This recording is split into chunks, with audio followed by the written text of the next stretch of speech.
¿Qué fue la noche de los lápices? Detrás de las paredes que ayer te han levantado. Seguramente escuchaste hablar de esto en la escuela decenas de veces, viste la película, pero mucho más allá de eso no se habla. Hoy en día está de moda negar absolutamente todo. Pareciera que los horrores de la dictadura no pasaron. Pero vamos a hablar con la cruda realidad.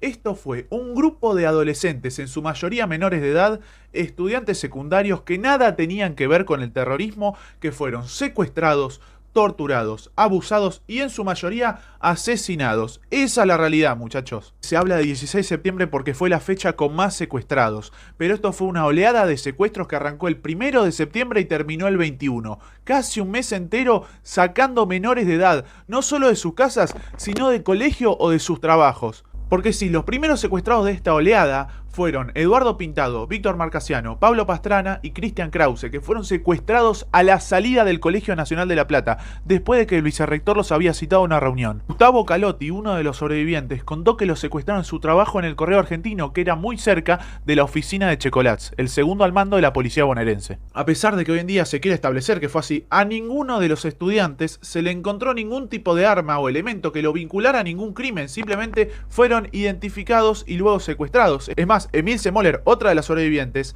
con 17 años fue secuestrada y era hija de un comisario retirado. ¿Cómo va a tener algún tipo de arma en el departamento? Era hija de un policía. No tiene ningún tipo de sentido. Junto a ella fue secuestrada Patricia Miranda, que ni siquiera militaba en ningún tipo de agrupación y por la duda la secuestraron. ¿Se dan cuenta el delirio que es negar todo esto y la repulsión que nos tiene que dar cuando alguien se pone a negar públicamente todos estos hechos de público conocimiento?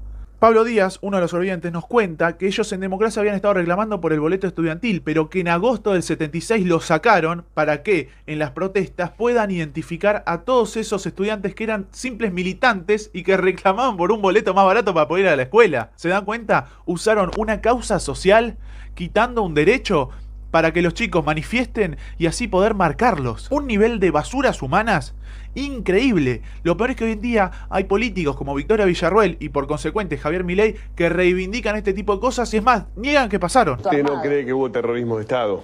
No, yo creo que el Estado en tal caso comete abusos, pero... Además de los mencionados, fueron secuestrados también Claudio de Hacha, María Clara Ciocchini, María Claudia Falcone, Francisco López Muntaner, Daniel Racero y Horacio Ungaro. Ninguno de ellos sobrevivió, es decir, usaron el mes del estudiante y el boleto estudiantil para asesinar menores de edad. ¿Se dan cuenta el nivel de putrefacción mental que tenía esta gente? Ni hablar de los desastres económicos que hicieron.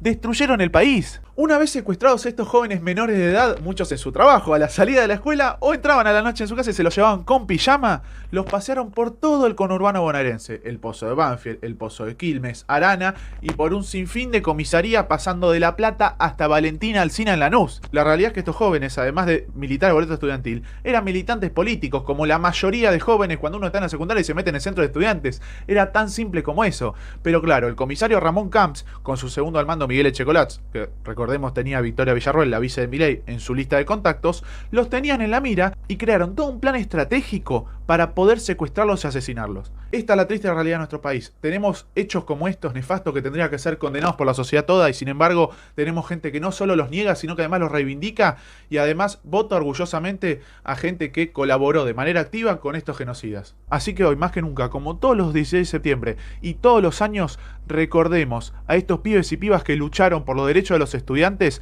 y fueron tristemente asesinados y secuestrados. Y aún hoy en día continúan desaparecidos. Presentes ahora y siempre.